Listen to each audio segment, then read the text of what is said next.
Let's start today's class. This is an accountancy class and we are doing partnership accounts. Partnership accounts हम लोग start करने वाले हैं. जो स्कूल स्टूडेंट्स लोग हैं और जो लोग पहले पार्टनरशिप पढ़ा हुआ है, लेट मी टेल यू, यहाँ पे थोड़ा डिफरेंट अप्रोच है पढ़ने का. मे बी तुम्हारे बोर्ड एग्ज़ाम में 30 मार्क्स का, 25 मार्क्स का ऐसे करके पार्टनरशिप से आता था. हर चैप्टर से क्वेश्चन पूछता था, चाहे वो फंडामेंटल्स हो या एडमिशन हो या रिटायरमेंट हो या डिसोल्यूशन हो, ठीक है ना, या डेथ ऑफ अ पार्टनर हो, पूछा जाता था. लेकिन यहाँ पे the approach is very different. 100 marks का अकाउंट्स का पेपर होता है and let me tell you कि पार्टनरशिप से कितना मार्क्स का आता है. जो ट्रेंड है, अभी तक 5 एग्ज़ाम्स हुए हैं फाउंडेशन के. उस 5 एग्ज़ाम्स में एक क्वेश्चन आता है 10 मार्क्स का. सिर्फ एक क्वेश्चन 10 मार्क्स का, दैट्स इट. ठीक है ना, दैट्स इट. अगर हुआ तो कभी एक छोटा साथ में 4 मार्क्स का या 2 मार्क्स का क्वेश्चन आ जाता है, तो maximum you can assume 10 to 15 marks. क्या कभी ऐसा हो सकता है क्या कि 2 क्वेश्चन आ जाए 10 मार्क्स का? हो सकता है, but that the most that you can expect. उससे ज़्यादा तो नहीं. अब यू नो कि पार्टनरशिप तो बहुत बड़ा है, इसमें 4 चैप्टर है तुम्हारे. इस यहाँ पे क्या क्या चैप्टर्स है? पहला है फंडामेंटल्स ऑफ पार्टनरशिप. उसके बाद तुम्हारा गुडविल के ऊपर है एक चैप्टर. उसके बाद एडमिशन, रिटायरमेंट, डेथ है, लेकिन डिसोल्यूशन ऑफ पार्टनरशिप नहीं है. ठीक है, जो क्लास 12 में होता है डिसोल्यूशन ऑफ पार्टनरशिप, वो तुमको यहाँ देखने को नहीं मिलेगा. सो that is a good thing कि ठीक है, डिसोल्यूशन नहीं है कम से कम. अगेन तुम लोग स्कूल लेवल पे फंडामेंटल्स बहुत ही डीप लेवल पे पढ़ते थे, बहुत सारा टॉपिक्स होता था और फंडामेंटल बहुत इंपॉर्टेंट माना जाता है स्कूल एग्जाम्स में. यहाँ पे पिछला 5 टर्म में देखा गया है, फंडामेंटल से अगर क्वेश्चन कभी पूछा है तो 4 मार्क्स का. फंडामेंटल्स पे उतना स्ट्रेस नहीं दिया. जनरली कैसा क्वेश्चन आता है? या तो एक एडमिशन का क्वेश्चन, साथ में ऑप्शन में रिटायरमेंट रहता है, तो एडमिशन या रिटायरमेंट का एक फुल फ्लेजेड 10 मार्क्स का क्वेश्चन रहता है. ठीक है, या फिर एडमिशन ऑफ अ पार्टनर या डेथ ऑफ अ पार्टनर में ऑप्शन, इस तरह का कुछ रहता है. सो बेसिकली इस चैप्टर को उतना इंपॉर्टेंस नहीं दिया गया है, लेकिन ये अज्यूम करना एकदम गलत होगा कि अभी तक कभी नहीं पूछा है तो इस चैप्टर से कभी भी पूछेगा ही नहीं बड़ा question. That assumption is very dangerous. Obviously हम लोग को स्टैंडर्ड वे में जो जो टॉपिक्स हैं इसके अंदर वो सारे कवर करने हैं और उस पर हर वैरायटी का क्वेश्चन प्रैक्टिस करना है. And as a good news you know कि अगर मान लो बड़ा क्वेश्चन आ भी गया इस चैप्टर से, तो chances will be very high कि वो स्टडी मैट का ही क्वेश्चन होगा. थोड़े से नंबर्स कम होंगे, एक 0 कम कर देगा हर एक तुम्हारे उससे, या फिर थोड़ा सा लैंग्वेज चेंज कर देगा. But the good thing is यहाँ पे तुमको जो क्वेश्चन दिए हुए हैं, ज़्यादा क्वेश्चन नहीं है. यू विल सी फंडामेंटल्स में 7-8 एग्जाम्पल के क्वेश्चन है और 4-5 प्रैक्टिकल क्वेश्चन है. Chances are very very high कि इसी तरह का क्वेश्चन एग्जाम में आएगा. So that is the benefit you get when you thoroughly study material. अभी हम तुम लोग को अगर ये नवंबर 2020 का पेपर दिखाएगा तो यू विल बी सरप्राइज्ड. पहले स्टूडेंट लोग बोलते हैं कि सर स्टडी मॉड्यूल में तो इतना कम क्वेश्चन दिया हुआ है, प्रैक्टिस के लिए होना चाहिए सम, क्योंकि हैबिट होता है रेफरेंस बुक का जिसमें 100 क्वेश्चन दिया हुआ रहता है एक चैप्टर में. यहाँ 10 क्वेश्चन भी नहीं रहता है प्रॉपरली, और तुम जब क्वेश्चन पेपर देखोगे तो यही 10 क्वेश्चन में से आते हैं. ठीक है ना. तो जो एक एग्जाम दिया हुआ स्टूडेंट है वो लोग से पूछो क्या स्टडी मटेरियल एनफ है ICAI का? वो लोग बोलेगा दिमाग ही मत लगाओ कहीं और, कुछ सोचने का ज़रूरत ही नहीं है. 5 सम दिया है ना, उसी में मौज हो जाएगा. अगर 5 सम भी दिया है then also don't bother. So that is the benefit you get. तो क्या एक्स्ट्रा सम हम लोग करेंगे? नहीं, डेफिनेटली करेंगे. क्या क्या करेंगे हम लोग? ये सारा सम्स तो कवर करेंगे. उसके अलावा इंस्टीट्यूट निकालता है रिविजन टेस्ट पेपर्स हर टर्म में. उसमें अगर कोई क्वेश्चन दिया हुआ है तो वो पिक करेंगे लास्ट 3-4 टर्म का. उसके बाद 5 ईयर का पेपर में अगर कुछ आया हुआ है तो वो सम्स प्रैक्टिस करेंगे. उसके अलावा कुछ एडिशनल क्वेश्चन हम लोग रिविजिट करेंगे जो क्लास 12 में करा था, तो अपना कंप्लीट कवरेज हो जाएगा. ठीक है, क्या कुछ नया टॉपिक है ऐसा जो क्लास 12 में पढ़ा ही नहीं था? हाँ है, एडमिशन कम रिटायरमेंट है, ठीक है, जो कि क्लास 12 में नहीं होता था। जॉइंट लाइफ पॉलिसी है जो कि क्लास 12 में नहीं होता। तो कुछ छोटा छोटा टॉपिक है, और ख़ास करके ये 2020 का जो बैच है उन लोगों को तो बहुत कुछ रिड्यूस हो गया था, एडजस्टमेंट ऑफ कैपिटल वगैरह नहीं था, डेफिनेटली वो सब तो है ही, ठीक है ना। सो टफनेस लेवल बढ़ जाएगा यहाँ पे पार्टनरशिप करने में। And let me tell you, premium for goodwill वगैरह का एडजस्टमेंट डिफरेंट होता है यहाँ पे, ठीक है। तुम लोग का CBSE और ISC गलत तरीका सिखाता है गुडविल एडजस्टमेंट करने का, एक्चुअल तरीका वो नहीं है। जो सही तरीका है वो तुम ICAI के स्टडी मटेरियल से पढ़ते हो। So that would be little bit of differences and adjustments that you have to make, but those are very easy thing, not big things. तो फिलहाल हम लोग स्टार्ट करने वाले हैं पार्टनरशिप फंडामेंटल्स। भले ही जितना अच्छे से आता हो, पहले से किया हुआ, we are going to start from the very basics, because qualitative learning बहुत ज़रूरी है। और ICAI जब भी तुमको क्वेश्चन पूछेगा, द एम शुड बी, उनका हमेशा एम ये रहता है ये चेक करना कि तुमने एक ही तरह का 50 सम प्रैक्टिस किया है, उससे उनको मतलब नहीं है। तुम्हारा कॉन्सेप्ट में कितना क्लैरिटी है, कॉन्सेप्ट बेस्ड क्वेश्चन पूछते हैं कि तुमको कॉन्सेप्ट क्लियर है कि नहीं चैप्टर्स का, ठीक है ना। तो उस पर रहता है इनका मैक्सिमम फोकस। तो ठीक है, सबसे पहले हम लोग बात करेंगे पार्टनरशिप फॉर्म ऑफ बिजनेस होता क्या है। What is partnership form of business? So basically एक इंसान जब खुद अपने से बिजनेस करता है और चलाता है, सिंगल पर्सन, उसको सोल प्रोप्राइटरशिप कंसर्न बोलते हैं, सोल प्रोप्राइटरशिप बिजनेस, ठीक है, single owner of the business. लेकिन जब एक इंसान सोचता है that the business has to expand and I need more helping hands, some trustworthy person, if they join me in my business, and it would be a good thing. So among family, among relatives, among friends, people do partnership kind of business. What is a partnership kind of business? At least 2 people should be there to form a partnership. अकेला तो फिर sole proprietor हो जाएगा. So 2 or more person join to form a business, and they get a collective name for their business known as the firm name, the partnership firm name. तो उसमें generally क्या होता है, जो उनका नाम रहता है ना, तो उस हिसाब से कर देते हैं, जैसे person A person B, A&B associates या A&B कंपनी, इस तरह करके वो लोग एक नाम खोल देते हैं, नाम रख लेते हैं फर्म का। तो partnership form of business is an association of 2 or more person who decided to join business. They should carry a business only. A partnership firm cannot be open for a charitable purpose. ठीक है, अगर किसी को NGO खोलना है, that cannot be a partnership firm. Partnership firm must be for running of a business, and the motive of the business is to gain income. Acquisition of gains is the main motive. ये तुम लोग partnership act law में पढ़ोगे तो वहाँ भी तुमको ये सब चीज़ पढ़ने को मिलेगा। तो गुड थिंग इज़ जो बेसिक्स यहाँ पढ़ रहे हो वो वहाँ पे प्रॉपरली लॉ में कवर्ड है। So there is not to be worried about too much of theory here, but एक बार हम लोग पढ़ रहे हैं तो let us discuss it properly. हम लोग का पार्टनरशिप नहीं हुआ है ना, अभी नहीं हुआ है, ठीक है।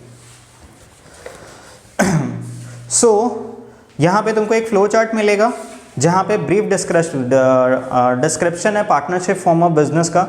An agreement entered into bye all person concerned, यहाँ पे लोग अग्रीमेंट आपस में करते हैं। अग्रीमेंट मतलब कि आपस में कुछ टर्म्स एंड कंडीशन कि हम लोग इस तरह से ये वाला बिजनेस करेंगे, इसमें इतना इतना हम लोग कैपिटल डालेंगे। There has to be an a term. ऐसा थोड़ी हुआ कि चलो चलो मिलके बिजनेस करते हैं और कुछ सोचा ही नहीं कैसे करना है, कौन कितना पैसा लगाएगा, कौन क्या क्या काम संभालेगा, किसका कितना क्या पावर रहेगा, ठीक है ना, किसका कितना क्या ड्यूटीज़ रहेगा, प्रॉफिट कैसे शेयर करेंगे, all those things has to be discussed.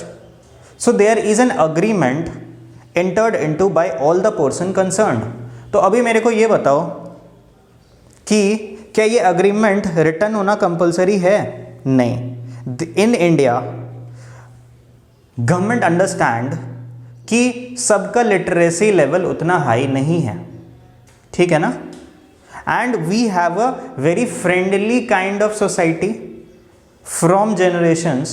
तो ऐसे में रिटर्न कॉन्ट्रैक्ट वगैरह अपना कल्चर में नहीं होता, तो Indian law allow a verbal agreement also, a written agreement also और अ ओरल अग्रीमेंट ऑल्सो। ठीक है ना? ओरल अग्रीमेंट मतलब कि आपस में जस्ट डिस्कस कर रखा है पार्टनर लोग कि ऐसे ऐसे कर लेंगे। प्रूफ का है, अगर कुछ अगर डिस्प्यूट होता है फिर कोर्ट में प्रूफ नहीं कर पाएंगे obviously, but you are allowed to do so. Law उसको डिसरिगार्ड नहीं करेगा। अगर कोर्ट में जाते हैं और दोनों अग्री करते हैं कि हम लोग का ये टर्म था तो ठीक है। और इंटरप्रिटेशन करने का तरीका भी है ना, बुक्स ऑफ अकाउंट्स देखेंगे कि ये लोग किस तरह से प्रैक्टिस ऑफ बिजनेस कर रहा था, कैसे प्रॉफिट शेयर कर रहा था, तो उससे भी टर्म्स एंड एग्रीमेंट्स रिवील होते हैं। ठीक है ना? So those are the things. So verbal agreement is also allowed, लेकिन it is always advisable from the eyes of law that in order to go to court you must register yourself, you must have a written deed also. अच्छा, registration is also not compulsory. Like to do a business, क्योंकि पता है कि छोटे छोटे partnership जगह जगह होते हैं, वो लोग क्या रजिस्ट्रेशन वगैरह का एक्सपेंसेस नहीं उठा पाएंगे, तो even registration is not compulsory. But फिर वही है कि to sue and to go in court you must have a registered name under the registrar of partnership जो होता है रजिस्ट्रार ऑफ सोसाइटीज़ के अंदर, उसमें रजिस्टर होने से और डेफिनेटली तुम्हारा फ्यूचर सिक्योर है, तुम्हारे बिजनेस का फ्यूचर सिक्योर है। तो ये है business is can be carried on by all of the partners. But ऐसा भी अरेंजमेंट हो सकता है कि कुछ पार्टनर एक्टिव हो, कुछ पार्टनर सिर्फ पैसा दे के रखे, ऐसा भी अरेंजमेंट हो सकता है। हावेवर एक पार्टनर का कोई भी एक्ट बाकी सारे पार्टनर और पूरे फर्म को बाइंड करता है। फॉर एग्जाम्पल, एक पार्टनर क्रेडिट पे सेल किया किसी को गुड्स, तो बाकी पार्टनर आके बोले क्यों बेच दिया तुम क्रेडिट पे, कौन बोला तुमको? अरे सेल करने के लिए अगर तुम पावर दिए हो तो वो क्रेडिट सेल कर सकता है ना। हाँ, अगर तुम लोगों ने पॉलिसी बना के रखता नो क्रेडिट सेल तब तुम क्वेश्चन कर सकते थे, बट इन जनरल किसी का एक्ट बाकी सबको बाइंड करता है। ठीक है?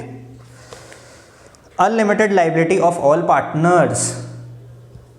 कंपनी में क्या है बेनिफिट रहता है दैट मेंबर्स का, शेयर होल्डर्स का लाइबिलिटी लिमिटेड होता है, लेकिन यहाँ पे एक रिस्क ये है कि सब कोई मिलके बिजनेस तो कर रहे हैं, लेकिन फर्म को लॉस हुआ और डेट्स बहुत ज़्यादा है और डेट्स को रीपे कराने के लिए तुम्हारे क्रेडिटर्स जो हैं फर्म के अगर कोर्ट में जाते हैं और फर्म के पास पैसा नहीं है, एसेट्स नहीं है, तो फिर पार्टनर्स का पर्सनल प्रॉपर्टी बेचा जाएगा सारा डेट्स को चुकाने के लिए।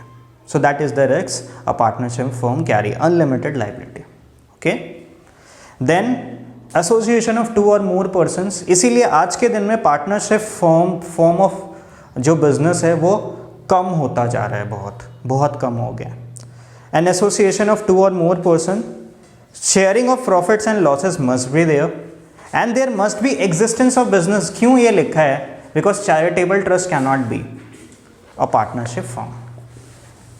चलो ठीक है, अब हम लोग को क्या सीखना है यहाँ पे, अकाउंट्स कैसे बनता है पार्टनरशिप का। तो देखो, एक हम लोग जब जर्नल, लेजर, ट्रायल बैलेंस ये सब बना लेते हैं, उसके बाद प्रॉफिट्स पता करने के लिए हम लोग फाइनल अकाउंट्स बनाते हैं। फाइनल अकाउंट्स का क्लास अभी हम लोग का यहाँ पे हुआ नहीं है, बट फाइनल अकाउंट्स बना के नेट प्रॉफिट पता चलता है और फिर हम लोग एक बैलेंस शीट बनाते हैं जिससे टोटल एसेट्स एंड लाइबिलिटी का eight the end of the accounting year उसका पोजीशन पता चलता है कि टोटल मेरा एसेट्स कितना है और लाइबिलिटीज़ कितना है। यहाँ पे उनको फाइनल अकाउंट्स नहीं बनाना है, यहाँ पे ऑलरेडी फर्म ने कितना नेट प्रॉफिट अर्न किया है पूरे साल में ये हमको दे देगा। हमको यहाँ पे सीखना है, अगर सोल प्रोप्राइटर होता तब तो वो प्रॉफिट खुद लेके अपना चला जाता, there was nothing to be worried about, जो कमाया उसी का है। लेकिन यहाँ पे मल्टीपल पीपल है who are suppose to share profits. So how do we distribute the profit? In the term that is being used is how to appropriate the profits. Appropriate मतलब distribute the profit. ये चीज़ हम लोग सीखते हैं among partners. So a profit and loss appropriation account is being made और यही चीज़ बनाना हम लोग सीखेंगे। Capital accounts of partners जो है वो फिर बनाना पड़ता है, क्योंकि यहाँ पे मल्टीपल पार्टनर्स है तो उनका कैपिटल अकाउंट भी बनता है. There are several methods of making capital accounts also, so those things we are going to do. अब थोड़ा यहाँ बेसिक दिया हुआ है पार्टनरशिप का फीचर्स, ये तुम लॉ में पढ़ोगे तो तुम यहाँ से डेफिनेटली इसको कट कर सकते हो. एक बार हम लोग क्विकली गो थ्रू कर लेगा, but you need not read it at home from here, because law में ये चीज़ पढ़ने को मिलेगा. फीचर्स क्या है? एग्रीमेंट होना चाहिए, ठीक है. अ फॉर्मल और written agreement is not necessary to create a partnership, जैसा कि हम बोला ओरल भी चलेगा. बिजनेस होना चाहिए, ठीक है. A partnership can exist only in business, it is not an agreement alone which creates a partnership. Business must be there. जैसे दो लोग मिलके, मान लो दो स्टूडेंट्स हैं, बाहर पढ़ने के लिए गए, एक फ्लैट ले लिया भाड़े पे और साथ में मिलके रह रहे हैं और रेंट शेयर कर रहे हैं, तो ये पार्टनरशिप फॉर्म नहीं है, ये बिजनेस कैरी नहीं कर रहे, ये एक्सपेंसेस को शेयर करने के लिए एक अपना ग्रुप बनाया. That is not a partnership form, ठीक है ना. There must be an existence of business. जैसे कि अपार्टमेंट के सारे लोग मिलके मेंटेनेंस का खर्चा बेयर करते हैं, हर एक फैमिली अपने फ्लैट साइज के हिसाब से मेंटेनेंस फी कंट्रीब्यूट करते हैं. That is not a partnership. Okay, there must be existence of business. If the business includes any kind of trade, occupation or profession, must be sharing of profits. There must be an agreement to share profit. Okay. If an agreement is there to share losses, and it's not a partnership form. There must be an agreement to share profits. और Indian partnership law का जो act है वो क्या बोलता है, अगर agreement नहीं है तो फिर लॉ क्या समझेगा कि सभी कोई इक्वली प्रॉफिट शेयर करते हैं, then they will assume that. There is a mutual agency relationship. Mutual agency means that every act of a partner is binding upon all the partners. That is the meaning of mutual agency. That is the most unique feature of partnership. Okay. Then what is the maximum and minimum number of person that can associate in partnership firm? Minimum number is 2, and as per Companies Act, the maximum number of person that are allowed to form a partnership is 100. However, the rules further cut it down to a maximum of 50. तो 50 वाला apply होता है. Maximum partners in a partnership form can be 50. I think बहुत है, ठीक है ना. तो 50 मिनिमम टू मैक्सिमम 50. अब यहाँ पे एक न्यू फॉर्म ऑफ पार्टनरशिप जो कि आज के दिन में चलता है वो है LLP. LLP हम लोग ज़रा सा भी यहाँ से नहीं पढ़ेंगे, क्योंकि अकाउंटिंग पॉइंट ऑफ व्यू से LLP कोई भी काम में नहीं आएगा हम लोगों को. ये क्या होता है इसके लिए लॉ में एक सेपरेट चैप्टर है LLP का, वहाँ हम लोग पढ़ेंगे इसको.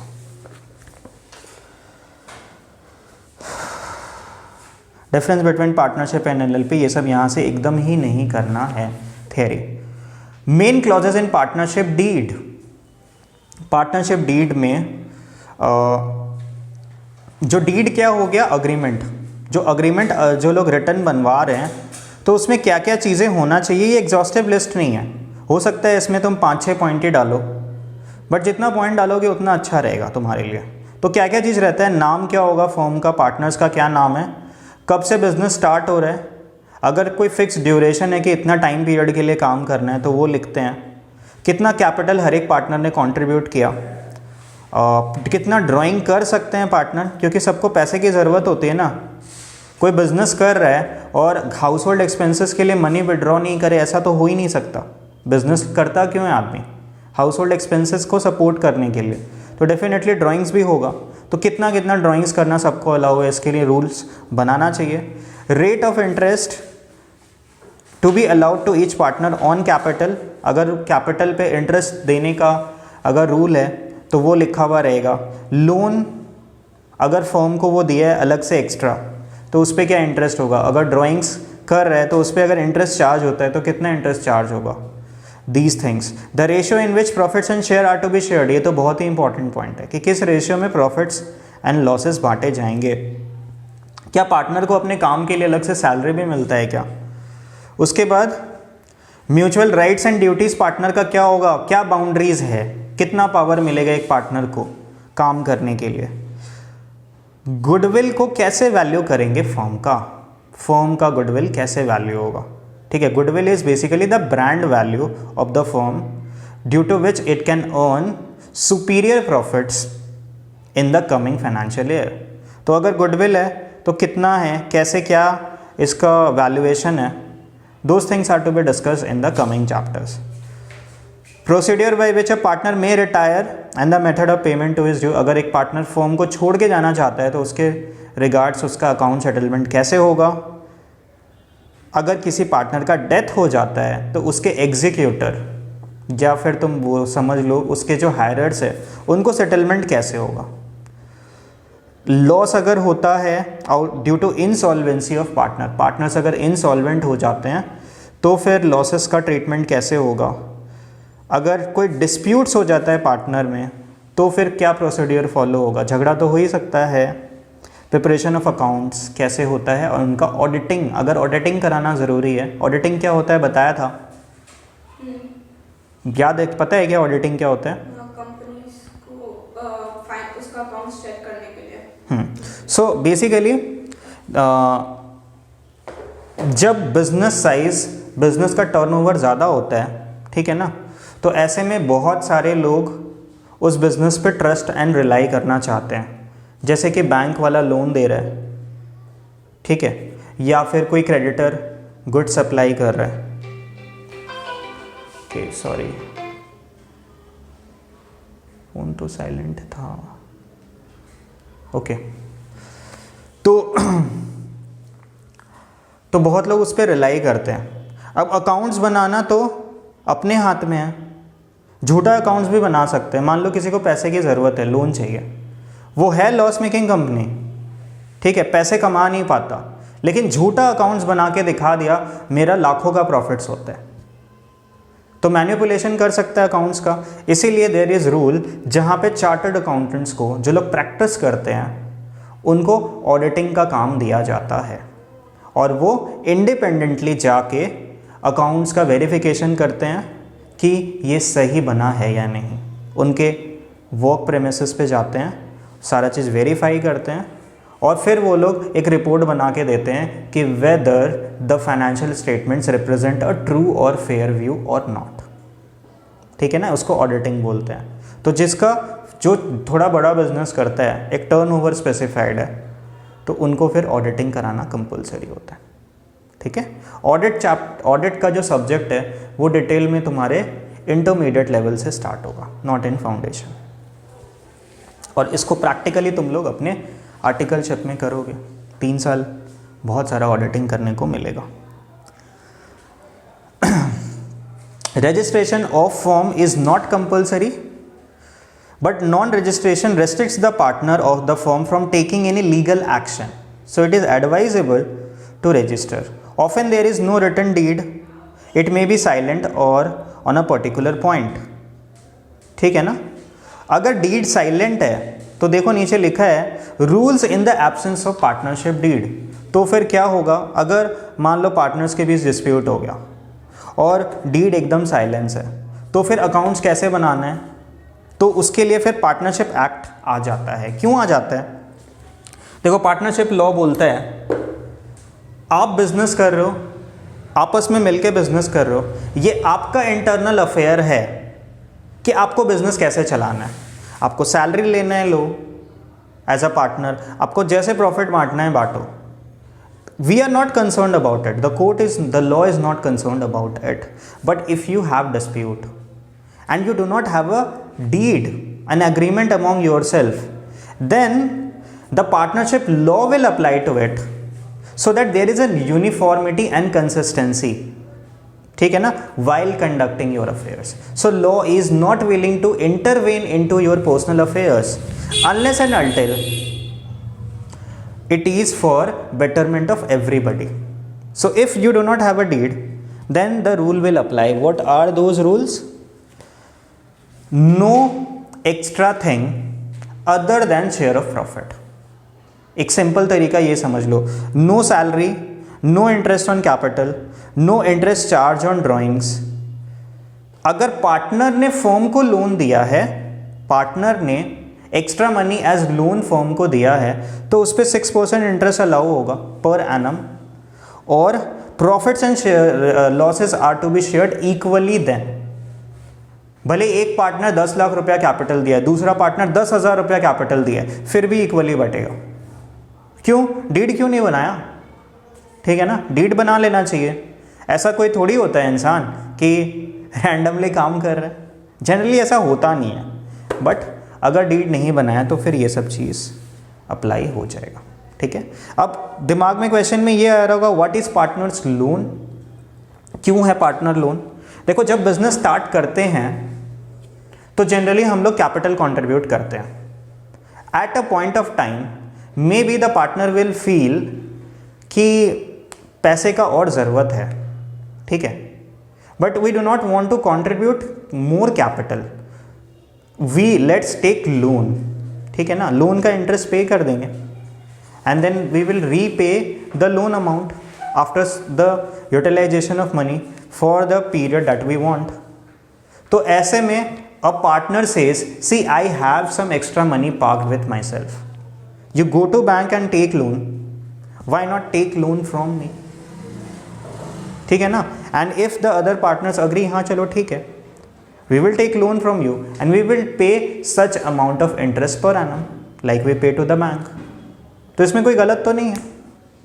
लेकिन जो पार्टनर लोन दे रहा है उसके लिए तो अच्छा है. आई मीन कोई भी जैसे अभी आप बोले कि 10,000 एक पार्टनर देता और एक 1 लाख देता, लेकिन वही आदमी अगर 10,000 पहले देकर बाकी जो 90,000 है वो लोन की तरह दे तो उसके लिए तो फायदा है. वो चीज़ उसके लिए फ़ायदा है, बट स्टार्टिंग से वो बाकी पार्टनर अग्री किए होंगे तब तो नहीं. लेकिन पैसा तो लोगों को चाहिए, बैंक से लो या इससे.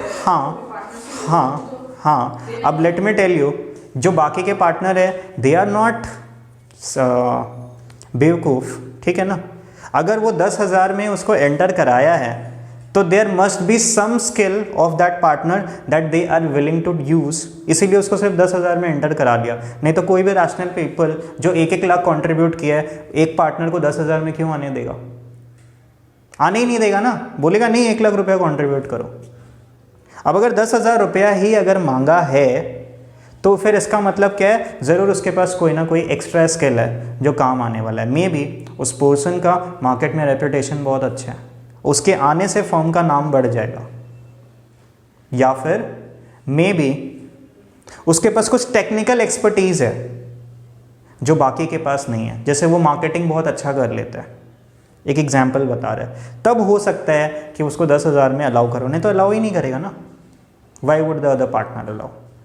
और जहाँ तक लोन देने का बात है, अब एक तुम न्यूट्रल पर्सपेक्टिव से अगर सोचो, फर्म अगर बैंक से लोन ले या किसी और से लोन ले या पार्टनर से ही लोन ले ले, उसके लिए तो लोन लेना है तो इंटरेस्ट भी पे करना है और फिर डेट को भी रीपे करना है. ठीक है ना.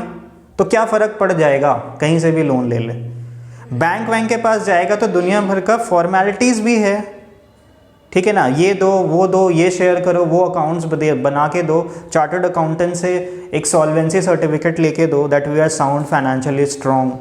तो यहाँ पे बहुत सारा फॉर्मेलिटीज़ भी तो ईज होता है ना. लेकिन हाँ. जिससे लोन दे रहा है उसको तो वापस देना नहीं पड़ेगा इंटरेस्ट, क्योंकि उसी का पैसा लगा है. नहीं, इंटरेस्ट जो है सभी को शेयर करेंगे, वो भी शेयर करेगा. नहीं, हम बोल रहे हैं 6% इंटरेस्ट देना पड़ता है. वो उसको पर्सनली मिलेगा. हाँ. लेकिन वो जो लॉस है, इंटरेस्ट का एक्सपेंस है, वो तो सभी कोई प्रॉफिट शेयरिंग रेशियो में शेयर भी करेंगे ना, क्योंकि वो भी तो पार्टनर है. ठीक है. लोन की जगह उसको कैपिटल देने बोल सकता है ना. ज़रूरी नहीं है. जब सबको इक्वली, मान लो सबको इक्वली कंट्रीब्यूट किया, then why would he give extra capital?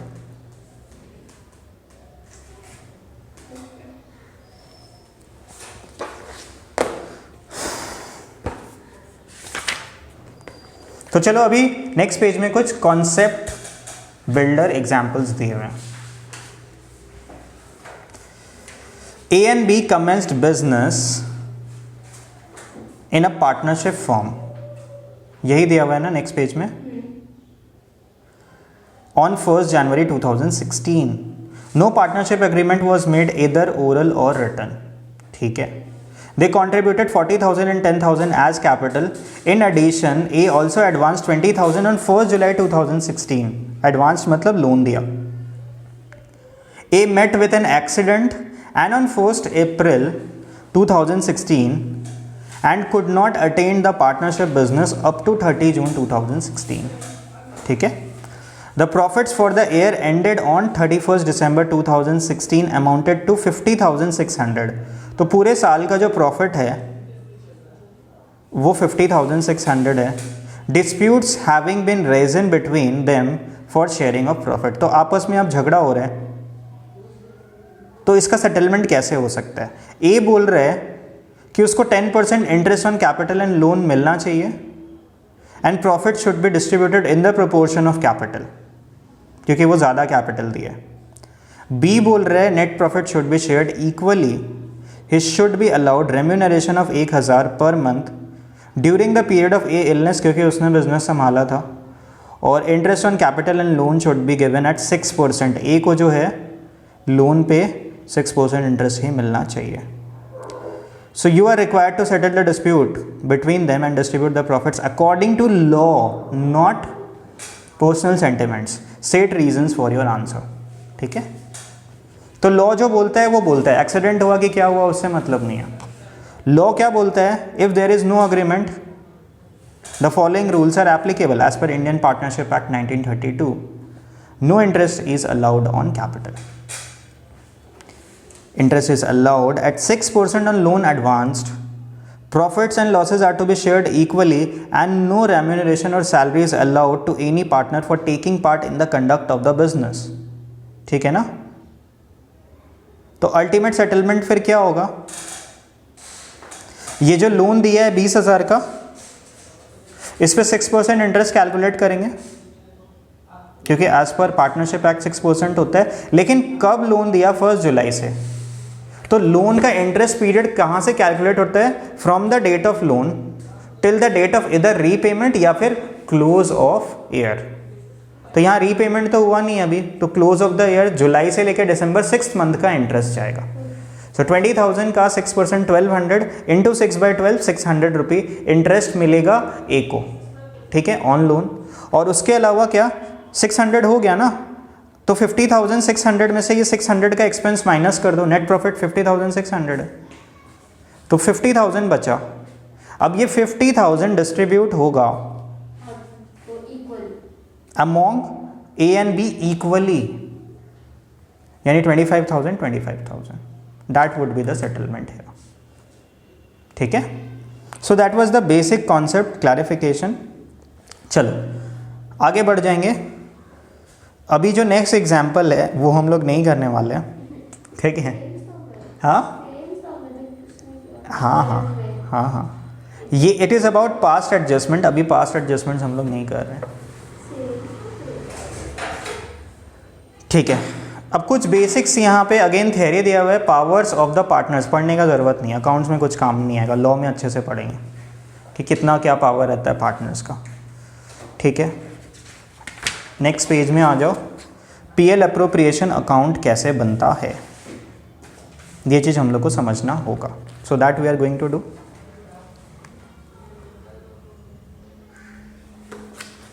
So basically in order to distribute the net profit of the firm a separate ledger is prepared which is known as profit and loss appropriation account.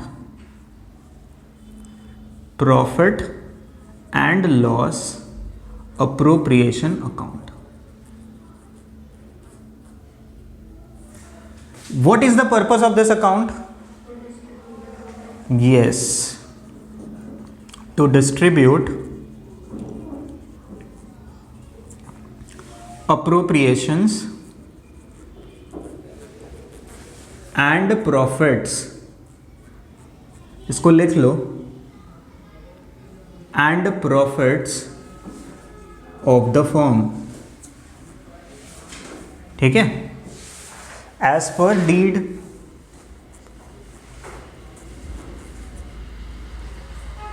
तो ये इसका purpose and objective होता है।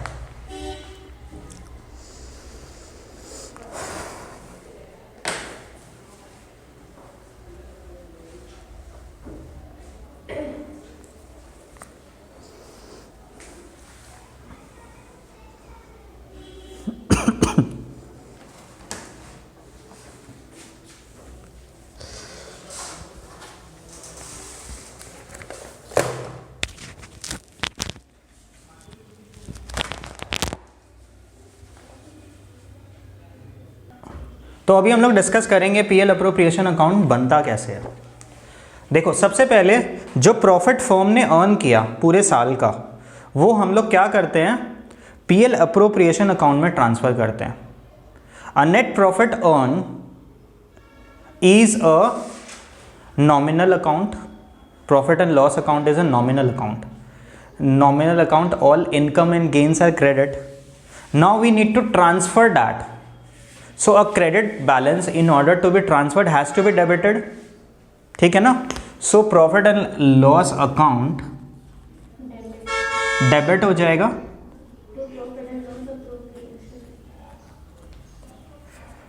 और ये transfer हो जाएगा दूसरे नॉमिनल अकाउंट में, that is profit and loss appropriation account. Okay, so this is how the first entry is done, transfer of the firm profit to PL appropriation account. We have to remember few things before transferring. We might need to adjust or remove certain expenses of the firm which might not have been adjusted. It might be a possibility कि net profit का figure दिया हुआ है but कुछ firm का expenses है जो अभी तक इसमें से माइनस नहीं हुआ है. So adjustments to be made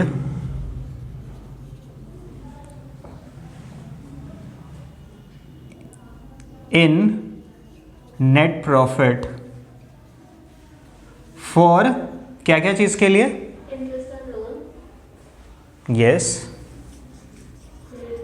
rent paid, interest on loan, rent to a partner, after charging salary, commission, ठीक है, manager's commission, yes, managers commission, or sir if in a question it is like after charging salary or after charging. what about general reserve?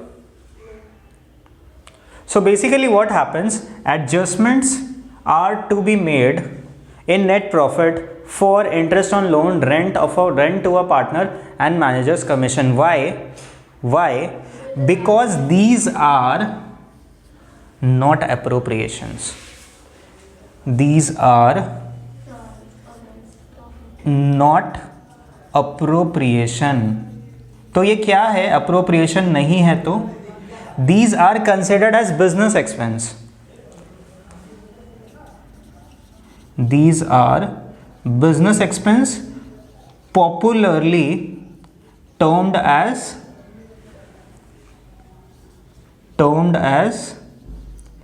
charge against profit. ठीक है ना, charge against profit. कैसे? जो loan है, loan is a डेब्ट to the firm. अगर कोई partner से लोन लिया है और उस पर इंटरेस्ट पे कर रहे हैं ना, तो ये बिजनेस एक्सपेंस है. ये कोई अप्रोप्रिएशन ऑफ प्रॉफिट नहीं है. Interest on loan it's a normal business expense. अगर बैंक से लोन दिया होता तो उसको क्या अप्रोप्रिएशन में दिखाते? नहीं ना. तो अगर पार्टनर से लोन लिया, it's a liability, so it is a business expense, must be deducted from net profit. Similarly, if a partner has given a office space or a store or a godown for business purpose, कि ठीक है तुमको godown की ज़रूरत है, मेरे पास खाली space है, हम फर्म को भाड़े पे दे दिया और उसके लिए फर्म उसको रेंट पे कर रहा है, it's a business expense. If a manager has been hired to run the business and manager is paid salary और commission and it's a business expense, should not be charged to appropriation account. Appropriation में क्या होगा? सिर्फ distribution of profit. Only profits. Yes. No loss. अगर loss होगा तो फिर तो यहाँ पे ले जाने का ज़रूरत नहीं है, वो PL में ही एडजस्टमेंट कर देते हैं, वो सीखेंगे हम लोग. So these are not appropriations, these are business expenses. ठीक है ना? Termed charge against profit. So that we must remember. Okay. So profit and loss appropriation. हाँ. Profit and loss appropriation account क्यों लिखते हैं? Profit appropriation account लिखो. Yes, that is exactly I used to think, but इसका जवाब मेरे को पूछना पड़ेगा जो लोगों ने ये अकाउंटिंग का प्रिंसिपल्स लिखा है. Why termed as profit and loss appropriation account if loss cannot be distributed? इसका मेरे पास जवाब नहीं है.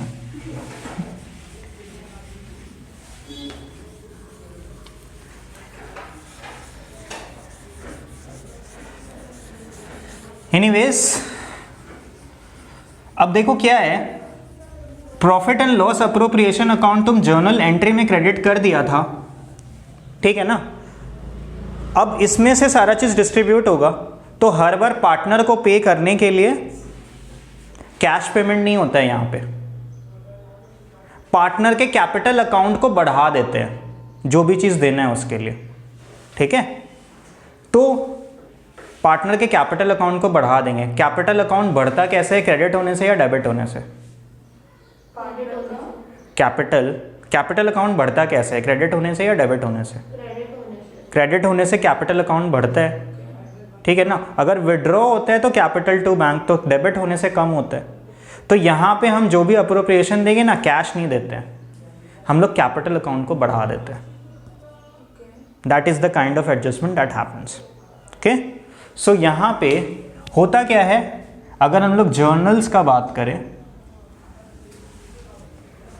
Then profit and loss appropriation account debit करेंगे. मान लो डीड अलाउ करता है तो पार्टनर रिसीव करेगा इंटरेस्ट ऑन कैपिटल, ठीक है ना, salary,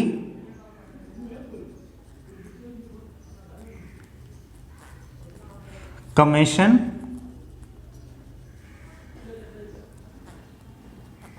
these thing they will receive. Debit क्यों हुआ?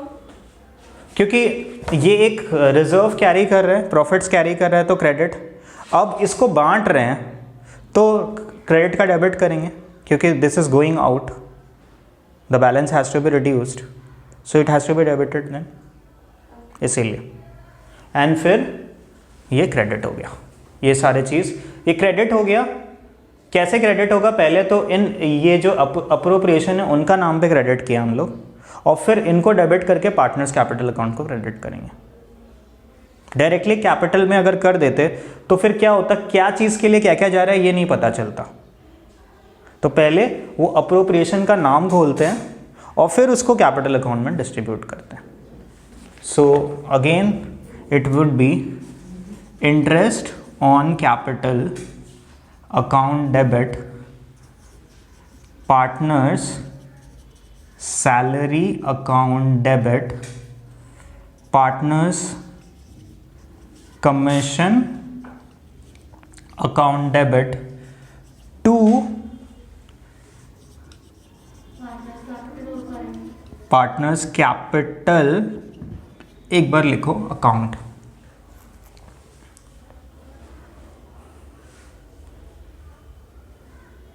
ठीक है, तो ये दो स्टेप में एंट्री होता है.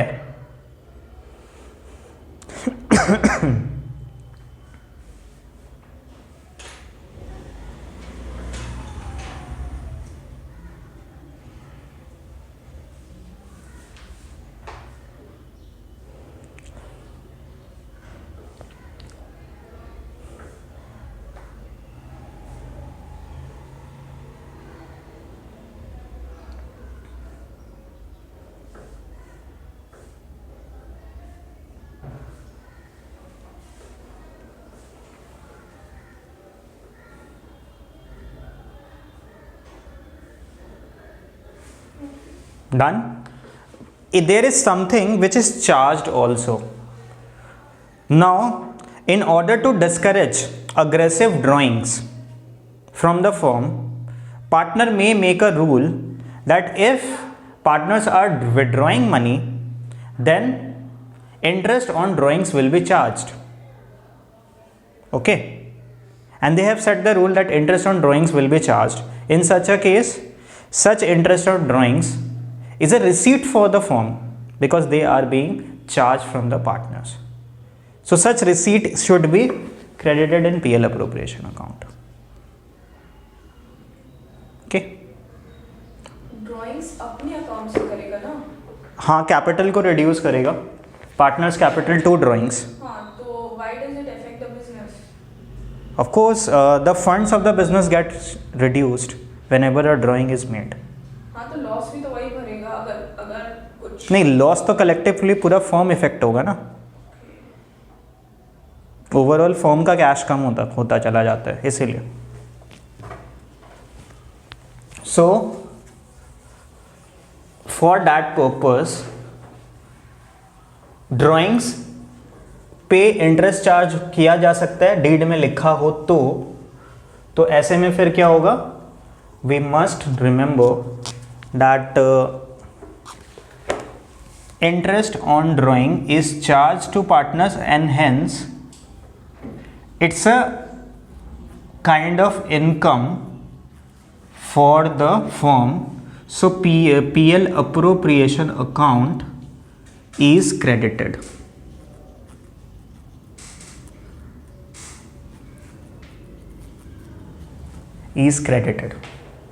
Okay? And then what happens? This interest on drawings is to be charged to partners capital. तो चार्ज मतलब पार्टनर्स का कैपिटल अकाउंट इससे कम होगा, तो partners capital account is debited.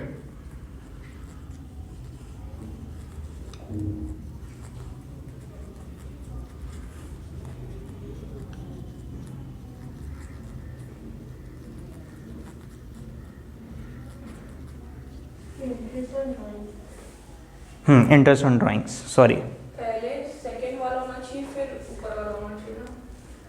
पहले सेकंड वाला होना चाहिए फिर ऊपर वाला होना चाहिए. बोलो इसका आंसर. हाँ हाँ, कौन सा एंट्री पहले होना चाहिए? पक्का? Okay, let me tell you what happens. जब नेट प्रॉफिट आता है ना, उसके बाद इमीडिएटली हम लोग पीएल अप्रूव बनाते हैं. पीएल अप्रूव में पहले डिस्ट्रीब्यूशन कर लेते हैं, फिर उसको कैपिटल अकाउंट में करते हैं, इसीलिए. So this sequence is correct.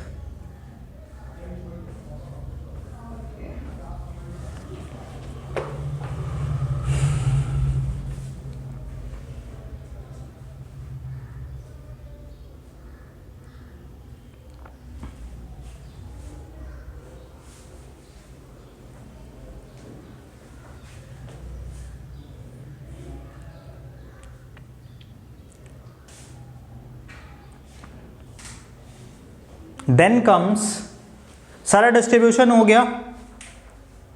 There might be a possibility that the firm wants to create a reserve out of their profits for future contingency और in order to strengthen the position of the business. So for that, prior to distribution of remaining profits, they might want to create a reserve. If they do, then the entry for that is yes, profit and loss appropriation account debit to general reserve account. Why do we create this? A general reserve is created. Let's suppose you have 50,000 रुपये. तो चलो आज के आज 50,000 रुपये जाके enjoy कर लेते हैं. So there is one habit. Well, there is a second habit called a habit of thrift. नहीं, 50,000 है ना, इसमें से 10,000 रुपये बचा के रखते हैं, 40,000 स्पेंड कर लेंगे, थोड़ा कॉम्प्रोमाइज़ कर लेते हैं. आगे जाके फ्यूचर में ये 10,000 रुपया हेल्प करेगा ना. Savings is a very good thing. तो सिमिलरली बिजनेस में भी आगे चल के फंड्स का ज़रूरत पड़ सकता है. So why distribute all the profits? Let's make a policy to retain some money and not to distribute everything. That's why general reserve is created.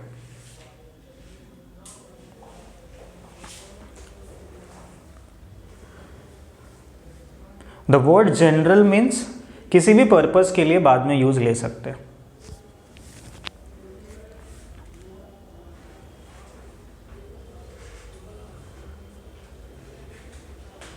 General reserve में जो मनी सेव्ड होता है वो पूरा बिजनेस के लिए ही होगा ना? Yes. कोई अपने- No, for the firm, for the business.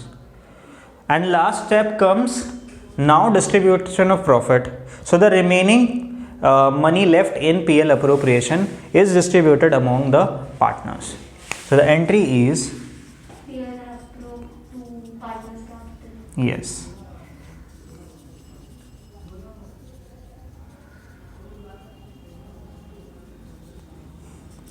To individual partners capital account एक एक करके क्रेडिट होता जाएगा. ठीक है. So I will write all partners capital account and it is distributed in PSR. yes profit sharing ratio.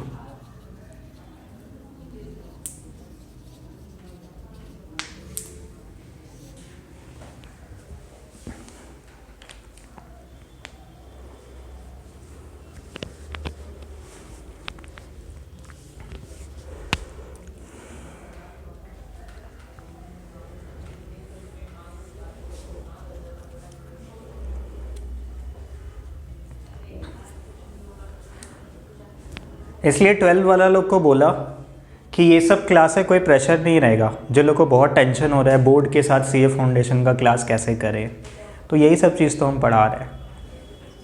No extra no new things for now. Okay, so now let's put this entries into ledger. हम लोग generally journals पास नहीं करते, हम लोग laser बनाते हैं. सो ledger कैसे बनेगा पीएल अप्रोप्रिएशन का? Quite easy.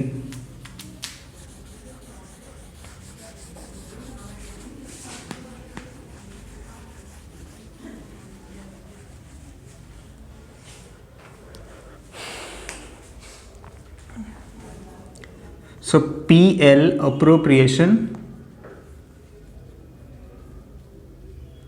अकाउंट, इस तरह का एक लेजर खोलेंगे जहां पे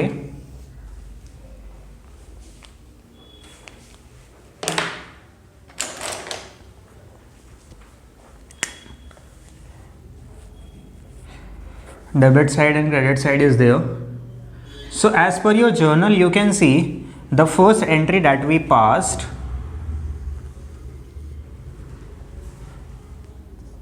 was for transfer of net profit. ठीक है ना? सो पर्टिकुलर्स अमाउंट इस तरह का एक फॉर्मेट होता है.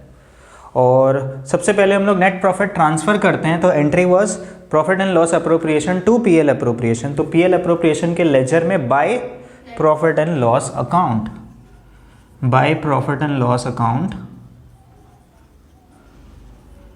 ब्रैकेट में हम लोग लिखेंगे net profit being transferred, net profit.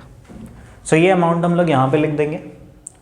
उसके बाद सारा अप्रोप्रिएशन जब होता है तो पीएल अप्रोप्रिएशन डेबिट होता है टू ऑल द, तो ये सारा इधर डेबिट साइड आएगा. So it will be to interest on capital account to partners salary account to partners commission. ये सारी चीज़ें आती हैं. इंटरेस्ट ऑन ड्राइंग क्रेडिट होगा because it is being charged by interest on drawings. अगर general reserve create होना है तो यहाँ पे टू जनरल रिजर्व लिख देंगे.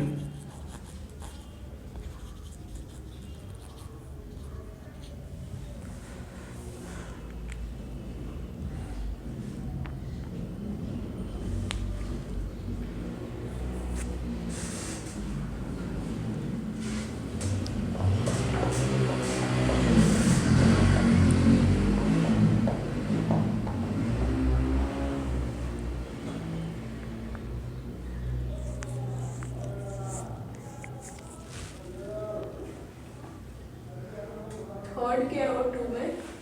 Partners commission.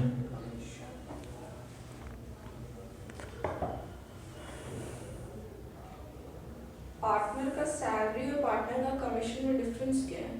Salary is the fixed thing that you get every month, but commission is based upon a percentage of profit. So it may variate according to the profit earned. कि let's suppose जितना भी profit earn होगा उसका 2% 3% commission मिलेगा. So it will depend whether the firm makes profits or not, on how much profits it makes. It's a kind of incentive. कि if you earn high profit, you earn high commission. इसमें भी after और before है। हाँ हाँ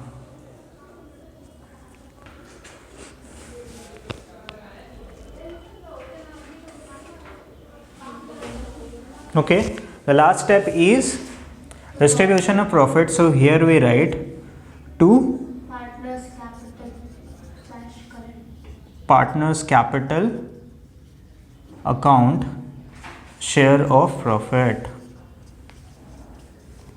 ठीक है ना।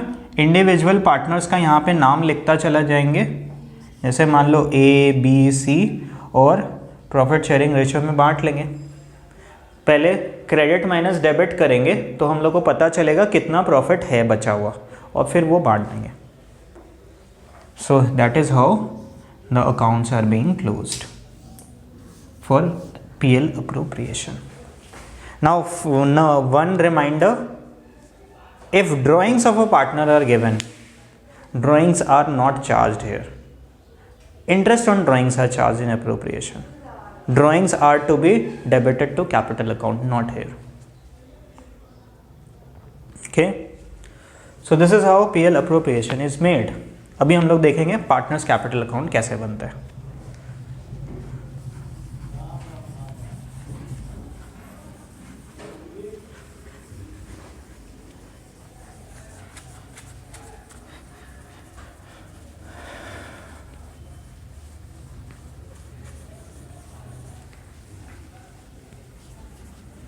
How much time does it going to take to complete this chapter?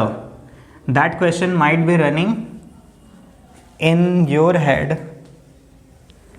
as we are doing this, because you think that you have already done this chapter a lot of times. Not much, maybe 5 classes in total, but 2 hours each. Total partnership पूरा? No, the first one, fundamentals. Total partnership, it will take around 20 classes.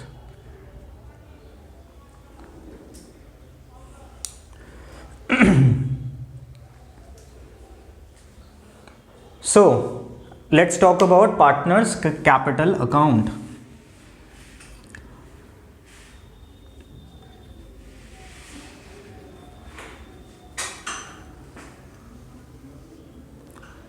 तो देखो, normal capital account का laser बनाना कोई मुश्किल नहीं है, एक इंसान का बनाते हैं, बट यहाँ पे मल्टीपल पार्टनर्स का एक साथ बनाते हैं, अलग अलग लेजर नहीं खोलते हम लोग।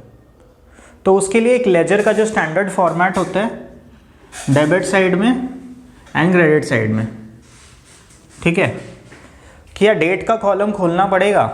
नो, नॉट कंपल्सरी, बिकॉज यहाँ पे डेट्स जनरली ईयर एंड का सारा ट्रांजैक्शन रहता है। So no need to make a date column, make a particulars column, ठीक है। And then amount का column will be divided among the partners. Let's suppose 2 partners are there, then 2 amount column in the name of the partners. Let's suppose A, B. So यहाँ हम bracket में रुपये लिख देंगे। वैसे ही क्रेडिट साइड भी होगा।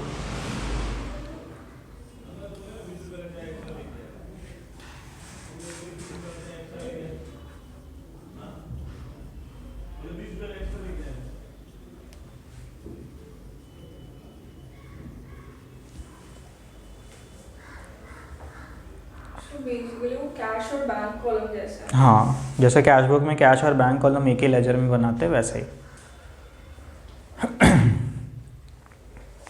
तो यहाँ पे हम लोग क्या करते हैं, पहले ओपनिंग बैलेंस लिखते हैं इन लोगों का, क्योंकि पार्टनर्स का capital account credit balance carry करता है, तो ओपनिंग बैलेंस क्रेडिट साइड आता है, बाय बैलेंस ब्रॉट डाउन।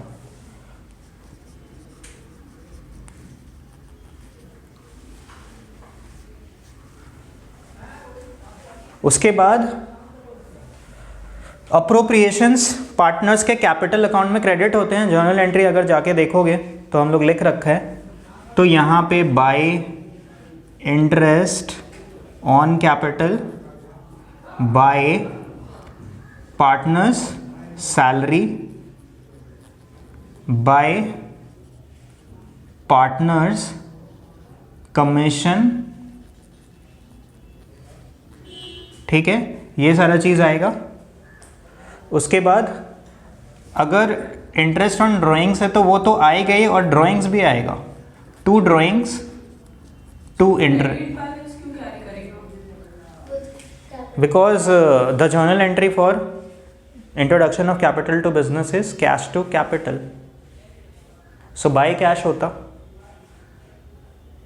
ठीक है, और फिर क्लोज होता debit side to balance carried down, तो फिर ओपनिंग बैलेंस आएगा by balance BD credit side, capital carry a credit balance to interest on drawings.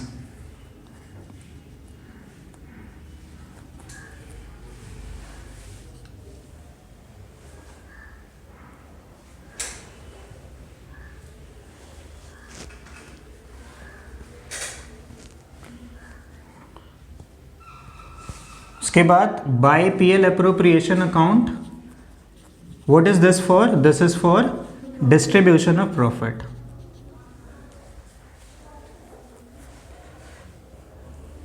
ये सारा काम करने के बाद will close it, so to balance carried down, और इस तरह से लेजर क्लोज हो जाएगा। इधर वापस बाय बैलेंस शीट लिखी है, बाय बैलेंस शीट, हाँ,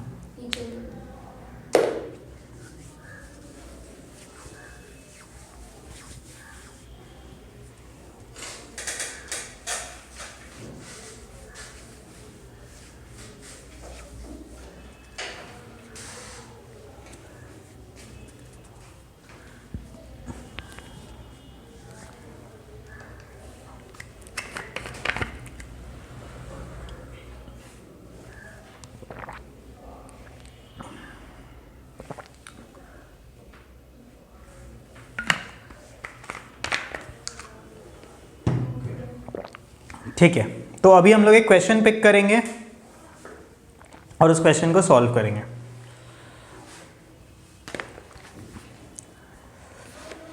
Illustration 1 in your book. A and B started business on 1st January 2016 with capital 30,000 and 20,000. According to the partnership deed में बोल रखा है कि B is entitled to salary of 500 per month and interest is to be allowed on capitals at 6% per annum. The remaining profits are to be distributed among partners in the ratio of 5:3. During 2016, the firm earned a profit before charging salary to B and interest on capital amounting to 25,000.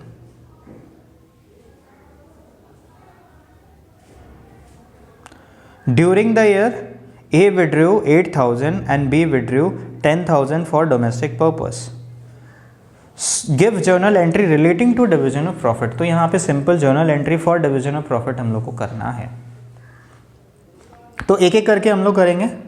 जैसे कि B को salary देना है, पहला item, business start किया, उसका हम लोग यहाँ पे एंट्री नहीं करेंगे, सीधा सीधा डिविजन ऑफ प्रॉफिट का करना है, पीएल अप्रोप्रिएशंस का, ठीक है।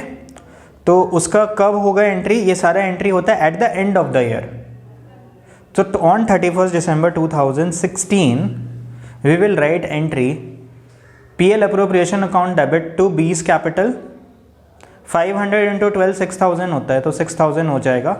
और इसका नरेशन होगा salary due to be at ₹500 per month, हाँ एट ₹500 पर मंथ। और फिर क्या, इंटरेस्ट ऑन कैपिटल इनको मिलना है, so PL appropriation account debit to A's capital to B's capital कैसे कैलकुलेट होगा?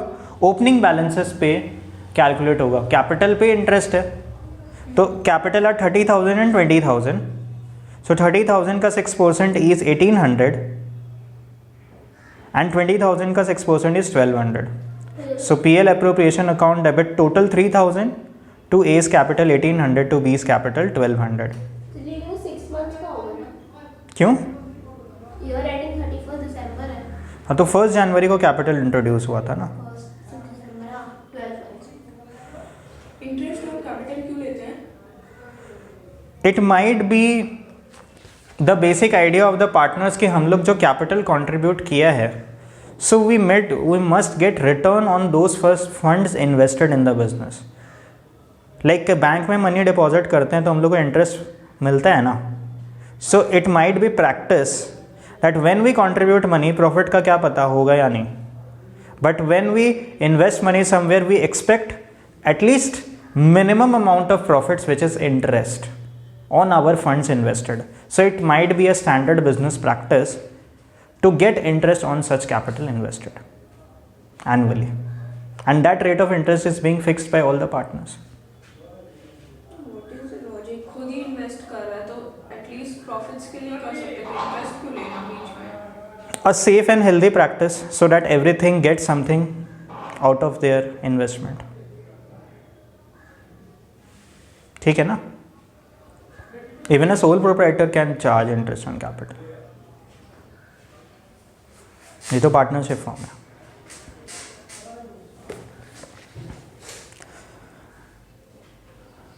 नेक्स्ट इज बाकी का प्रॉफिट देखो बांटा जाएगा तो कितना मेरा प्रॉफिट था? इफ़ यू सी 25,000 था, 25,000 में से 6,000 का सैलरी दिया, 3,000 का टोटल इंटरेस्ट पे किया, 9,000 has been appropriated already, so what is left 16,000. The 16,000 has to be distributed. PSR दिया हुआ है क्या? हाँ दिया, 5:3. सो A को 5th पार्ट मिलेगा एंड B को 3rd पार्ट. तो कैसे निकालेंगे? 16,000 A का शेयर 5/8 एंड B का शेयर 3/8. 16,000 कैसे बचा? और 25,000 था net profit, minus 6,000 for salary, okay 19,000 and then minus 3,000 overall for interest on capital. नहीं, यहाँ पे तो लेकिन इंटरेस्ट ऑन ड्राइंग्स भी तो है, कहाँ कुछ बोला नहीं है ड्राइंग्स के लिए? ड्यूरिंग द ईयर है। ड्यूरिंग द ईयर है लेकिन इंटरेस्ट चार्ज होगा या नहीं ये तो डीड में कुछ बोला नहीं है ना, इसलिए इंटरेस्ट ऑन ड्राइंग. क्या वो नहीं लेंगे? ड्राइंग्स तो कैपिटल में चार्ज होता है, अप्रोप्रिएशन में जाता नहीं है. इंटरेस्ट ऑन ड्राइंग अगर लेते तब ना जब डीड में बोलता कुछ. इंटरेस्ट ऑन ड्राइंग्स का तो कुछ बोला ही नहीं है डीड में, तो नहीं लेंगे. So PL appropriation account debit 16,000 to A's capital to B's capital. चलो इसको कॉपी में कर लो फटाफट.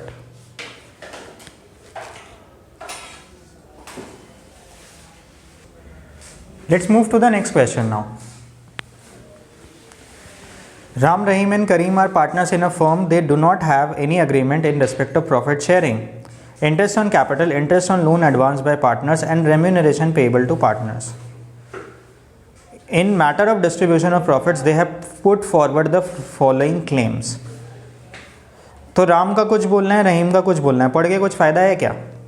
नहीं, डीड तो है ही नहीं ना, तो क्लेम करने से क्या होगा? पढ़ना भी वेस्ट है. हाँ, इंटरेस्ट ऑन लोन दिया जाएगा डेफिनेटली.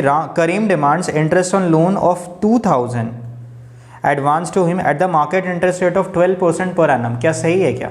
Market interest rate? हाँ नहीं, 6% ही मिलेगा. तो इंटरेस्ट हम लोग निकालेंगे लोन का अमाउंट के हिसाब से. तो अगर 2,000 बोल रहे हैं इंटरेस्ट 12%, तो 6% के हिसाब से 1,000 हो जाएगा, तो 1,000 ही लेंगे. How shall you settle the dispute to prepare PL appropriation after transferring 10% of the divisible profit to reserve? Okay. Net profit before taking account of any of the above claim amounted to 45,000 at the end of first year of their business. ठीक है. तो obviously capital, salary, ये सब पे कुछ भी नहीं मिलेगा. स्ट्रेट फॉरवर्ड 45,000 है, तो इसमें से इंटरेस्ट ऑन लोन 1000 माइनस होगा, बाकी का जो 44,000 है क्योंकि डीड नहीं है तो डिस्ट्रीब्यूट होगा। तो इक्वली डिस्ट्रीब्यूट हो जाएगा, ठीक है ना। लेकिन जनरल रिजर्व में तो जाना है, जनरल रिजर्व के लिए डीड का ज़रूरत नहीं पड़ता। 44,000 का 10%। हाँ 44,000। यस। तो देखो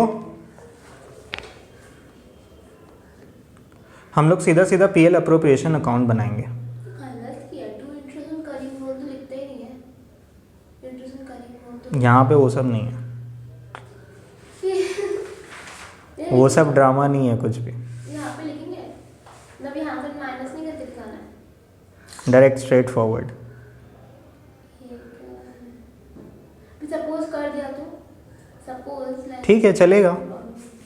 इसको कर दूँ।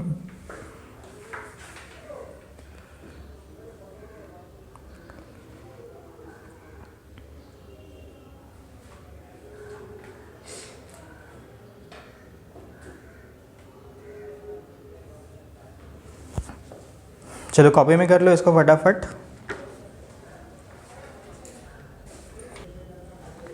सो बेसिकली इस क्वेश्चन में यू विल फाइंड कि पीएल अप्रोप्रिएशन अकाउंट बनाओगे, क्रेडिट साइड में नेट प्रॉफिट लिख दोगे, तुम्हारा जितना दिया हुआ है 45,000, डेबिट साइड में इंटरेस्ट ऑन करीम्स लोन लिख लोगे, 6% के हिसाब से 120 होता है, ठीक है। तो 120 क्यों, क्योंकि होल ईयर का है।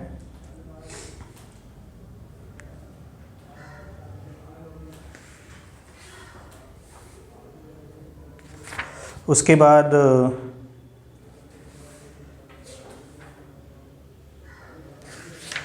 ओके ये अमाउंट था 2000, सो 2000 पे 6% होगा, सॉरी, तो ये 120 ही होगा। और यहाँ पे रिजर्व में ट्रांसफ़र करने बोला है 10% of divisible profit. There is a difference between net profit and divisible profit. नेट प्रॉफिट का मतलब है जो तुम पीएल से, पीएल अप्रोप्रिएशन में क्रेडिट लिखा डायरेक्ट, उसका 10% ले लेते। लेकिन ये डिविजिबल प्रॉफिट का मतलब है अगर कुछ अप्रोप्रिएशंस किया है तो अप्रोप्रिएशंस माइनस करने के बाद बाकी का अमाउंट जो बचेगा, जो पीएसआर में डिस्ट्रीब्यूट होना था, उसका 10%। तो यहाँ 45,000 में से इंटरेस्ट ऑन लोन माइनस कर दो, और कोई अप्रोप्रिएशन तो अलाउ ही नहीं है, अगर होता तो वो भी माइनस करते, फिर 10% लेते। तो यहाँ 45,000 माइनस 120 कम्स टू 44,880, उसका 10% इज़ 4488, 4,488। और उसके बाद बाकी का जो प्रॉफिट है वो इक्वली डिस्ट्रीब्यूट हो जाएगा। आगे का जो दो इलस्ट्रेशन है, अभी जो दो इलस्ट्रेशन किया उसका कैपिटल अकाउंट्स बनाने बोले।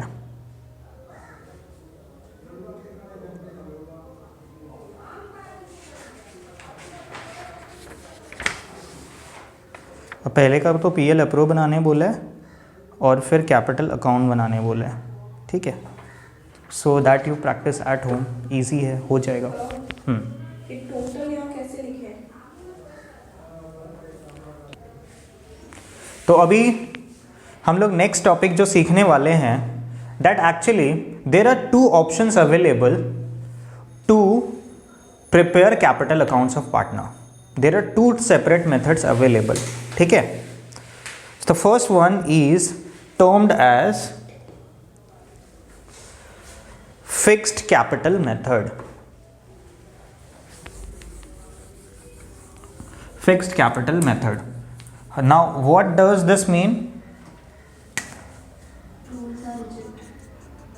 Yes, फिक्स्ड कैपिटल में पार्टनर लोग जो है ना, वो बोलते हैं कि देखो, जब तुम कैपिटल अकाउंट बनाते हो, स्टार्टिंग में कैपिटल कंट्रीब्यूट किया, फिर interest on drawing, partner salary, commission, PL appropriation, drawings, interest on drawings करते हो, तो अल्टीमेटली बैलेंस फॉर्म में बिगड़ जाता है। कैपिटल कंट्रीब्यूशन पार्टनर लोग का चेंज होता चला जाता है gradually over the period of time.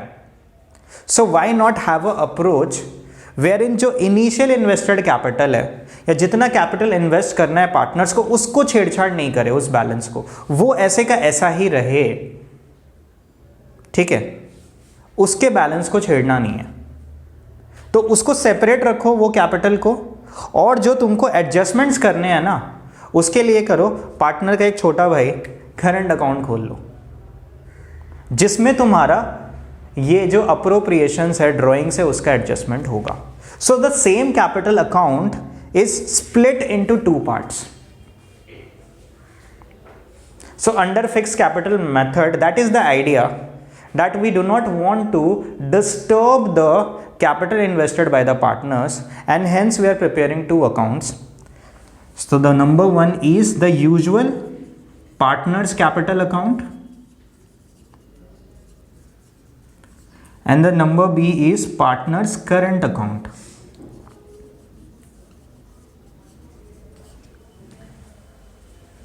ठीक है. तो इसमें फिर एंट्री क्या क्या होगा पार्टनर्स कैपिटल में, जो पार्टनर कैपिटल इंट्रोड्यूस किया, ठीक है, इंट्रोडक्शन ऑफ कैपिटल, या फिर उन्होंने ये सोचा है कि हम अपना ये कैपिटल में से थोड़ा विड्रॉ करेंगे, परमानेंट विड्रॉवल है ये, ठीक है. तो introduction and withdrawal of capital. Withdrawal और drawings में क्या फर्क है? Yes, we are going to discuss that. Drawings means usual taking away of money, ठीक है, whereas withdrawal is done with the intention to reduce the capital invested. Drawings are made for personal purposes. And then pay back the money later. No, they will not pay back, but their current account are going to be reduced if drawing happens. There is a current account balance also, so that is going to be reduced. Let's suppose profit pay करना है, तो let's suppose profit से minus हो जाएगा. But withdrawal is done with the intention to reduce the capital invested in the firm. ठीक है, जैसे कि 5 लाख रुपया बिजनेस में इन्वेस्ट किया था. Now if you want to reduce the size of investment, सो वो 5 लाख को कम करने के लिए जो विड्रॉवल किया, that is withdrawal. So there is difference between drawings and withdrawal. क्या क्वेश्चन में डिस्टिंक्शन रहता है ड्राइंग्स एंड विड्रॉवल्स के बीच? डेफिनेटली रहता है, क्लियर कट लिखा हुआ रहता है, this is withdrawal and this is drawings. ठीक है. Usually drawings means normal recurring drawings, but if there is withdrawal they say that this is withdrawal of capital. Okay. So only introduction and withdrawal of capital happens. तो ऐसा ही एक partners capital account खुल जाएगा, opening balance रहेगा. अगर further capital introduce हुआ है तो बाय बैंक, अगर विड्रॉवल हुआ है तो उसको 2 ड्राइंग से लिखेंगे एंड देन 2 क्लोजिंग बैलेंस. ठीक है ना. So that would be the partners capital account.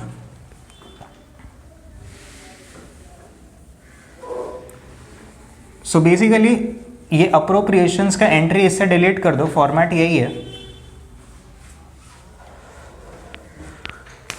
Bye balance brought down, by bank for introduction, to bank for withdrawal.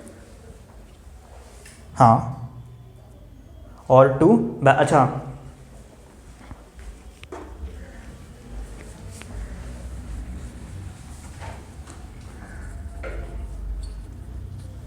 To balance CD. ठीक है. वो बाई बैंक किस लिए है? For introduction of further capital. Okay. And 2 bank is for withdrawal. Yes. और बाकी जो drawings, interest और ड्राइंग सब इसमें आएगा. करंट अकाउंट में आएगा फिर.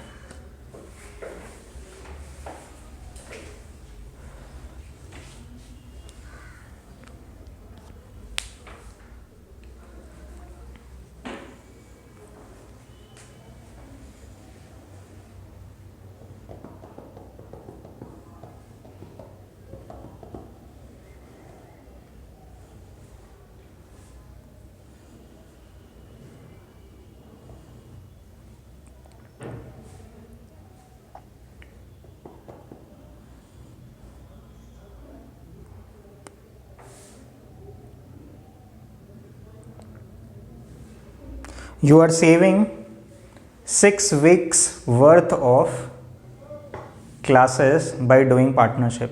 No. 6 weeks. Till death of a partner तक. डेथ तो आता ही नहीं, डेथ तो तुम लोग के में नहीं है लेकिन सीए में तो है ना, आता है. मतलब डेथ क्या वैसे ही है जैसे हम लोग रिटायरमेंट. हाँ वैसा ही है लेकिन आता है.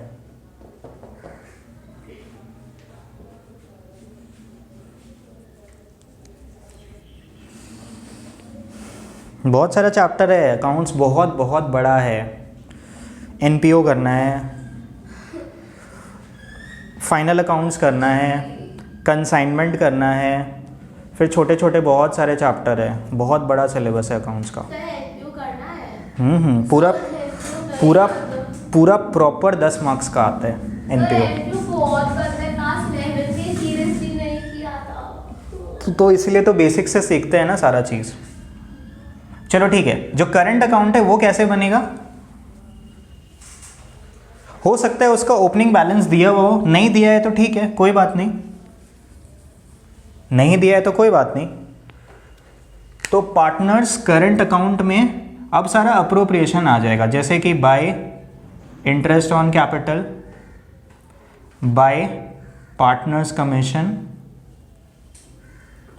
बाय पार्टनर्स रेम्यूनरेशन, ठीक है, by PL appropriation for profits.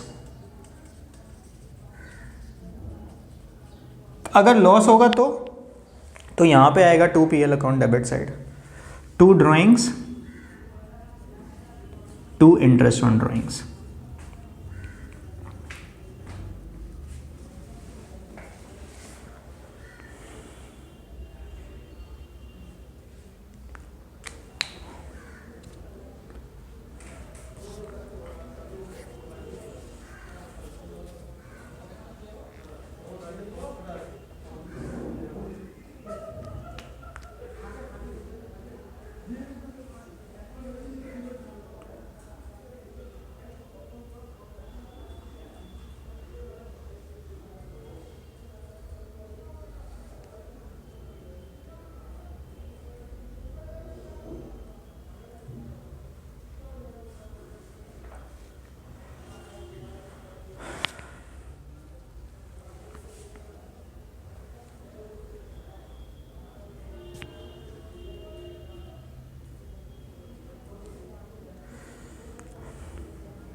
जो हम पहले पार्टनर्स कैपिटल बनाए थे और अभी वाला पार्टनर्स करे, दोनों तो सेम ही है, डिफरेंस क्या है? 2 पार्ट में स्प्लिट हो गया ना.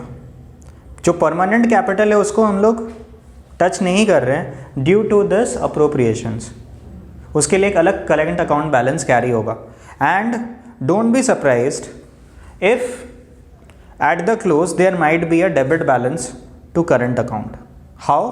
The withdrawings can be more than the appropriations. So in such case there might be a closing balance to the credit side, which means a negative balance. So current account often carry a negative balance also. That means partner को उल्टा पैसे देने हैं, ऐसा भी होता है. Okay तो ये था fix capital method. Number 2 is fluctuating capital. Fluctuating capital मतलब हम एक ही मेथड यूज़ करते हैं, पार्टनर्स कैपिटल अकाउंट ही बनाते हैं और उसी में सारा एंट्री करते हैं. मतलब the usual method that you learned earlier, जहाँ पे पार्टनर्स कैपिटल में ही सारा एडजस्टमेंट हो रहा था, वो है फ्लक्चुएटिंग कैपिटल. फ्लक्चुएटिंग वर्ड का मतलब बार बार बैलेंस का बदलना. फ्लक्चुएट होने का मतलब क्या होता है? बार बार वैरी करना. तो कैपिटल जहाँ बार बार वैरी करे दैट इज फ्लक्चुएटिंग मेथड. तो नाम याद रखने में भी कंफ्यूजन नहीं है. अगर बोलेगा कि हम भूल जाता है कि फिक्स्ड में कौन सा होता है, फ्लक्चुएटिंग में कौन सा होता है. फ्लक्चुएटिंग मीन्स जो बार बार चेंज हो. तो यहाँ पे एक ही अकाउंट बन रहा है, the usual one, only one, that is partners capital account. There is no current account. So these are the 2 methods of maintaining partners capital. ठीक है, तो ये टॉपिक डिस्कस हो गया. लेट अस सी कि कितना टाइम आज के दिन में बचा है. So the next topic in your book is on page number 12, interest on capital. तो जैसे कि अभी थोड़ा देर पहले क्वेश्चन पूछा था, why interest on capital? It might be a standard business practice to pay an incentive for the amount contributed as capital to the business and so interest is being charged. तो ऐसे में उन partners को benefit होता है जो लोग बहुत high amount of capital contribute कर रहे हैं. प्रॉफिट तो एक रेशियो के हिसाब से बढ़ जाता है, बट जो पार्टनर हाई कैपिटल रखता है उसको फ़ायदा होगा क्योंकि उसको यहाँ पे रिवॉर्ड मिल रहा है, उसको इंटरेस्ट ज़्यादा मिलेगा. जो कम कैपिटल कंट्रीब्यूट करके रखा है उसको कम मिलेगा. ठीक है, so that could be a motive to give incentive to a high amount investor. ठीक है, तो इंटरेस्ट ऑन कैपिटल अब क्या है, is basically an appropriation. So we must remember few things about interest on capital. Give heading in copy, interest on capital.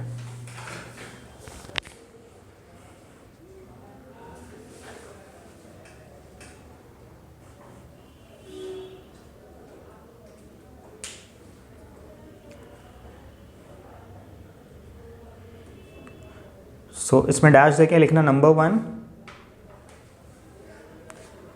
If deed is silent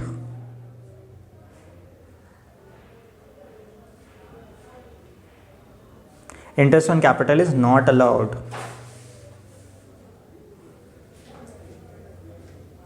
ये तो हम लोग पढ़ा था ना, साइलेंट मतलब किया ही नहीं उसको फॉर्म. हाँ, डीड में अगर कुछ बोला नहीं है तब तो कोई भी तरह का अप्रोप्रिएशन नहीं देते, तो इंटरेस्ट ऑन कैपिटल भी नहीं मिलेगा.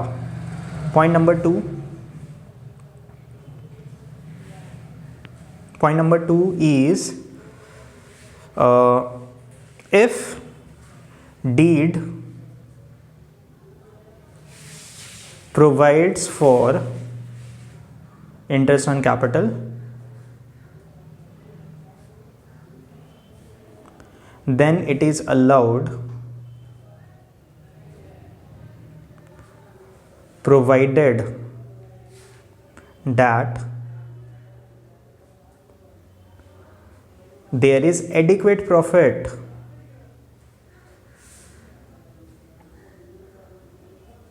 अब इस लाइन का मतलब क्या है, अगर डीड बोला है तो जरूरी नहीं है कि इंटरेस्ट ऑन कैपिटल मिल ही जाएगा. क्यों? मान लो 2 पार्टनर हैं, दोनों को 15-15 हज़ार रुपये इंटरेस्ट ऑन कैपिटल देना है.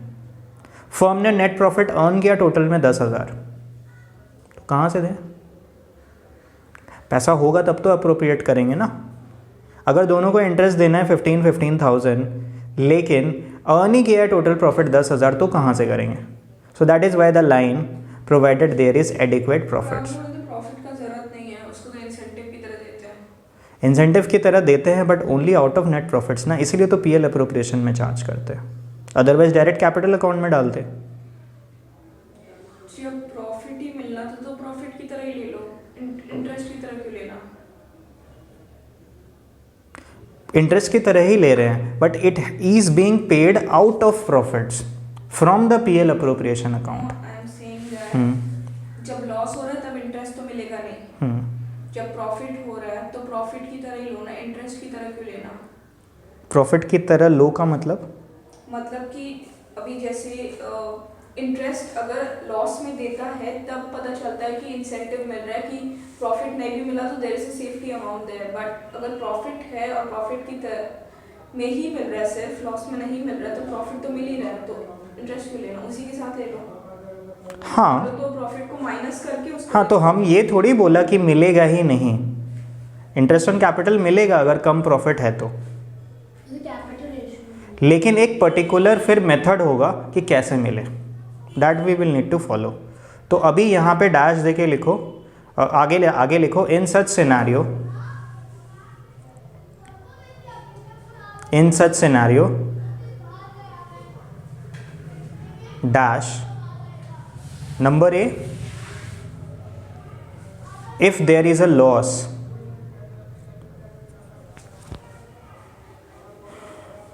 then no interest on capital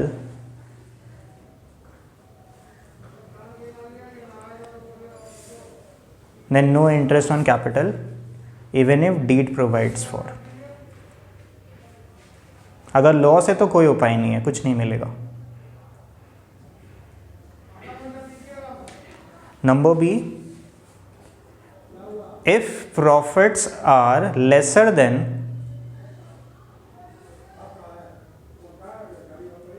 appropriations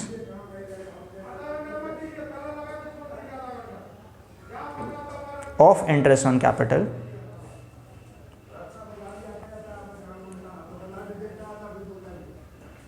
then the profit is to be distributed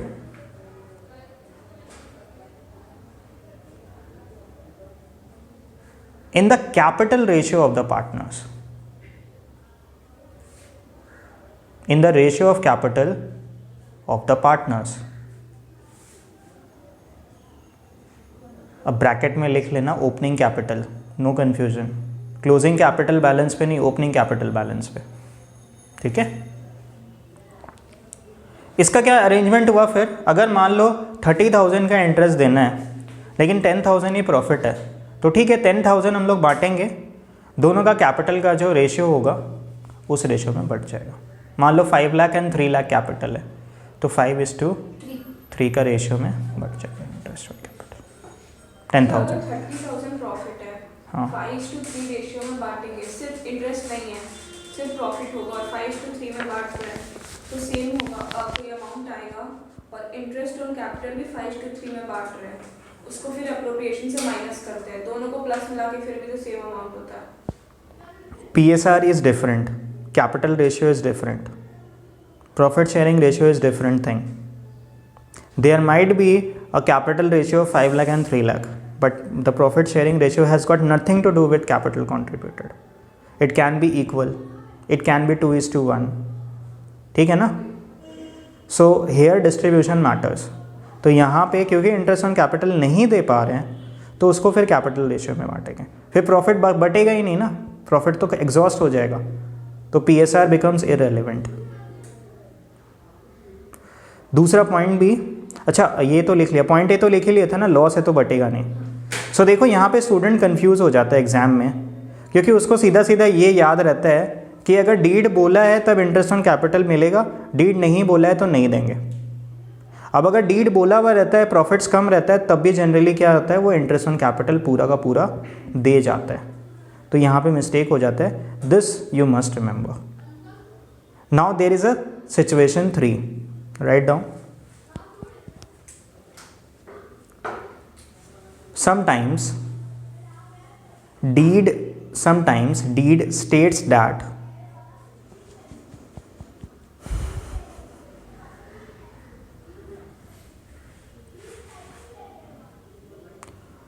interest on capital is to be treated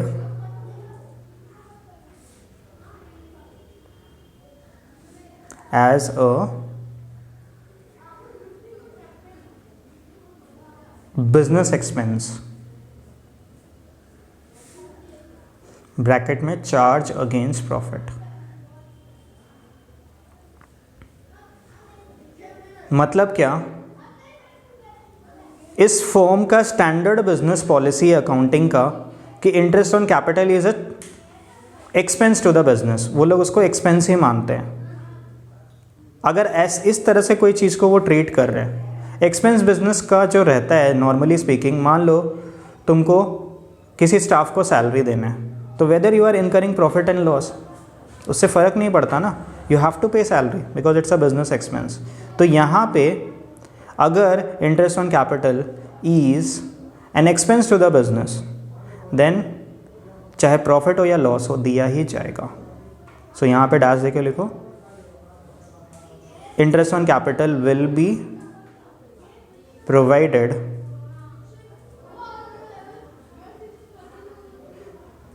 whether there is profit or even a loss।